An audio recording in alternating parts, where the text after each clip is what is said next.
झारखंड की राजनीति की चर्चा इस वक्त पूरे भारतवर्ष में हो रही है और इस चर्चा का मुख्य कारण है कि 30 अगस्त को झारखंड के पूर्व मुख्यमंत्री चंपाई सोरेन भारतीय जनता पार्टी का दामन थामेंगे। चर्चा यह भी हो रही है कि 28 अगस्त को चंपाई सोरेन मंत्रिमंडल से इस्तीफा दे सकते हैं।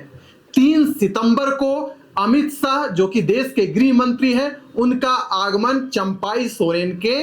जो कोल्हान प्रमंडल है वहां पर होने जा रहा है। खबरें यह भी निकल कर आ रही है कि बाबूलाल मरांडी भारतीय जनता पार्टी छोड़ सकते हैं। इस वक्त हमारे जो सहयोगी हैं निरंजन जी इस वक्त हमारे साथ मौजूद हैं। चंपाई इन, बाबूलाल मरांडी आउट,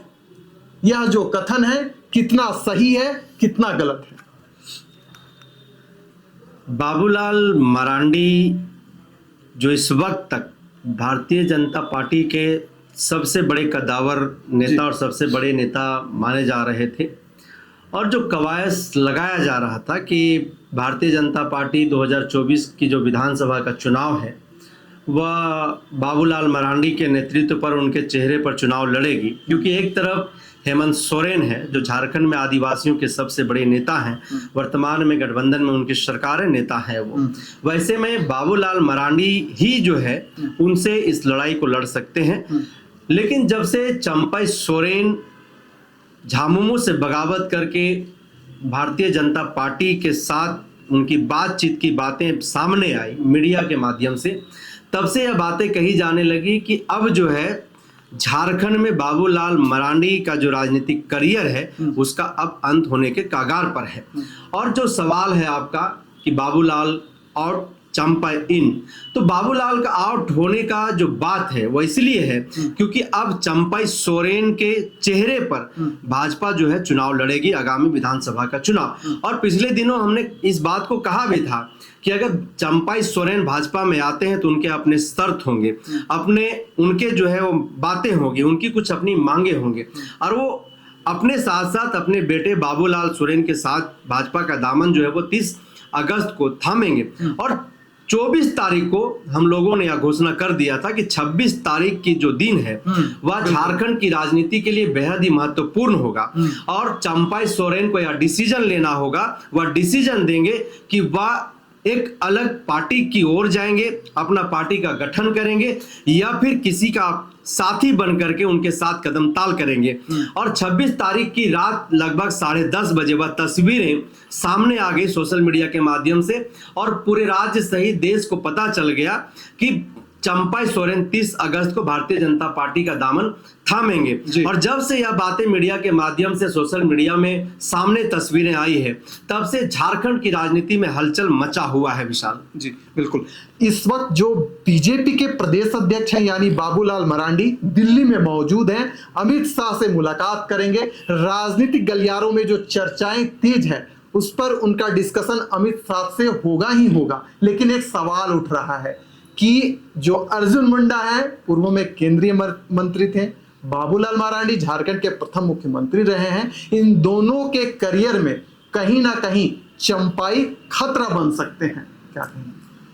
बिल्कुल चंपाई खतरा बन सकते हैं। खतरा इसलिए बन सकते हैं क्योंकि चंपाई सोरेन तो कुछ अपने वादों के साथ भाजपा में आए होंगे जी। और जब सहमति बनी, बातें बनी, क्योंकि पिछले 10-15 दिनों से जो है लगातार चंपाई जो है मीडिया की सुर्खियों में बने रहे, लगातार जो राजनीतिक पंडित हैं कई बातें जो है वो लगातार कहते रहे हैं चंपाई सोरेन को लेकर के, झामुमो को लेकर के कि चंपाई सोरेन जिस पार्टी को सींच करके बड़ा किया है, जिस बरगद पेड़ का निर्माण किया है, इतना आसानी से और इतना जल्दी जो है वह इस पार्टी को छोड़ेंगे नहीं। हालांकि उन्होंने अपनी दर्द, अपनी पीड़ा जो है सोशल मीडिया के माध्यम से बयां किया और आज जो मीडिया के सामने चंपाई सोरेन ने जो बातें कही है, जिस तरह से अपने दर्द को उन्होंने पेश किया, जिस तरह से अपने दर्द को उन्होंने मीडिया के सामने रखने का काम किया और कहा कि एक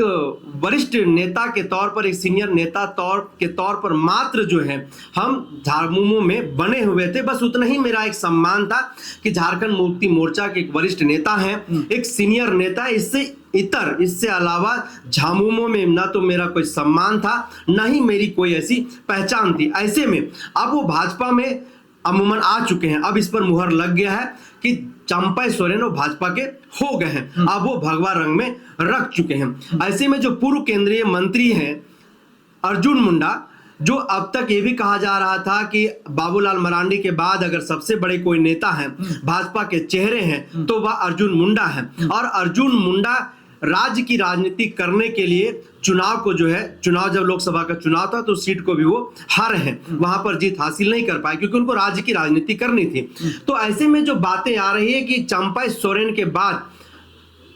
अर्जुन मुंडा, बाबूलाल मरांडी, रघुवर दास, ऐसे कई बड़े नेता हैं जिनकी राजनीतिक करियर जो है वो दांव पर लगी हुई है और उस पर खतरा मंडरा रहा है। और इसी में देखिए कि आनन फानन में बाबूलाल मरांडी को दिल्ली रुख करना पड़ा और दिल्ली जाकर के अमित शाह से जो है वो मुलाकात करेंगे, अपनी दर्द अपनी पीड़ा को रखेंगे और वो पूछेंगे कि चंपाई सोरेन के साथ पार्टी का शीर्ष नेतृत्व का क्या बातचीत हुआ है और किस आधार पर पार्टी में उनको शामिल कराया जा रहा है। दूसरी यह सवाल यहां पर यह भी निकल करके आ रहा है कि क्या चंपाई सोरेन से पहले जिन लोगों ने, जिन शख्सियतों ने, जिन नेताओं ने झामुमो का दामन छोड़ करके भाजपा के पाले में आया, भाजपा का दामन थामा है, उन व्यक्तियों का, उन शख्सियतों का राजनीतिक करियर में क्या जगह है, उनका आज अस्तित्व राजनीति का जो है वो कहां पर है। अच्छा, अगर हम बाबूलाल मरांडी की अगर बात करें, जब से वो प्रदेश अध्यक्ष बने हैं तब से कहीं ना कहीं अगर वो पार्टी का विस्तार भी कर रहे थे या विभिन्न मोर्चाओं की घोषणा कर रहे थे तो कार्यकर्ताओं के अंदर कहीं ना कहीं नाराजगी देखी जा रही थी। बाबूलाल मरांडी को लोग पार्टी के बाहर का व्यक्ति बता रहे थे कि जेबीएम से आए और उन्हें प्रदेश अध्यक्ष बना दिया गया। यानी कार्यकर्ताओं के मन में बाबूलाल मरांडी को लेकर कहीं ना कहीं रोष था। अगर हम लोकसभा चुनाव जो 2024 में संपन्न हुआ, अगर हम एसटी सीटों की बात करें तो बाबूलाल मरांडी, अर्जुन मुंडा, ऐसे दो आदिवासी चेहरा मिलकर भी ST seat Bharatiya Janata party के झोली में नहीं डाल सके। क्या यह तो कारण नहीं, क्योंकि विधानसभा चुनाव नजदीक है, कि अमित शाह जो कि चाणक्य के नाम से विख्यात हैं भारतीय जनता पार्टी के अंदर, उनको इस प्रकार का निर्णय लेना पड़ रहा है? देखिए,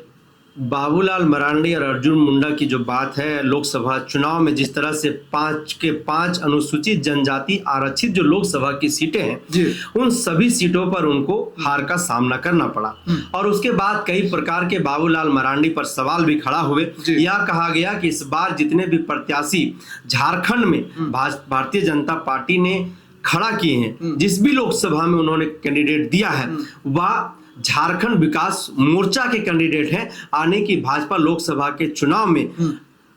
कहीं ना कहीं झारखंड विकास मोर्चा वो दिखाई दिया और इस पर केंद्र पर भी लोगों ने सवाल खड़ा किया। कई जगह पर कई कैंडिडेटों का लोगों ने खुल करके विरोध भी किया और उनको उन सीटों पर हार का सामना करना पड़ा है।